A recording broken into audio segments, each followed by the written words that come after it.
glad you came on here today. But this right here should be the great awakening for Black people. I really believe that. This right here should tell us, because what's happening is these white folks have been silenced over the last 50 years because it hasn't been politically correct for them to talk what they really feel, right? Say it out loud with their chest, what they really believe. These people from the 50s and the 60s and beyond that, remember the Red Summer of 1919 where Black people were hanging from trees across the country. They didn't have to do that anymore once they infiltrated our communities with drugs and guns and, bad music and all that stuff. They didn't have to do that. But here's the thing. When you have now they've been silenced last 50 years because it hasn't been, after civil rights, this hasn't been politically correct. And now they have these people who are back that are speaking their language, right? And so policies are changing. The first thing they do is they get rid of DEI and then they remove Black people from the websites of Black. Even Colin Powell. Did you hear? Even Colin Powell was removed. Like it's so crazy. But what's happening is it allowed us to open our eyes and see what's really going on, because we've been pacified because of these government programs, because of these government handouts, because they've given us just, they breadcrumb you.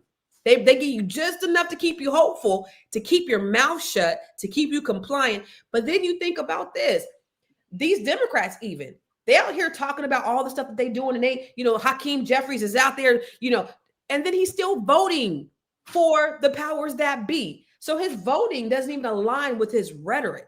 And that's what we got to understand. For us, for Black people, it's not about Democrat or Republican. And Trump supporter, being a Trump supporter is much different than being a Republican. Black people could be Republicans, but when you're a Trump supporter, that's way cultish and way extreme.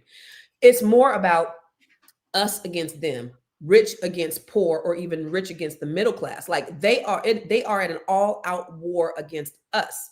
And so for us, we have to be prepared with what we put in, how we show up. You said something that's so poignant, how we think, how our mindset is. We have to think differently. We got to think strategically. And I love how you use that run the play. We got to get ourselves prepared, because when opportunities do come back around, and they will, we're prepared to run that ball, or we don't even have to get back in their game because we created our own. And every time Black people get in the game, they change the rules anyway. So once we create our own, then we don't have to depend on them. Mm-hmm. I'm there. I am right there. Yeah. And then when we talk about, let me see. When you talk about Black women, there's been an assault on Black women. I did a video a couple weeks ago, and a lot of people who watch me all the time, they've seen it, but I want to just share with you, and I want to know what your opinion is. In 2025, over 300,000 Black women have lost their jobs. And here's what blows my mind. This government had no idea what they were doing when they decided to release brilliance and excellence back into the streets.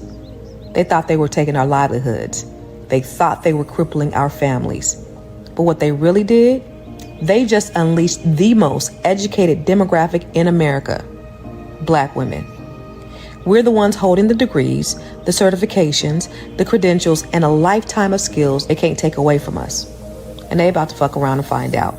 Because Black women, we don't crumble. We don't fold. Every rock that they throw at us, we use it to build the foundation for our next chapter.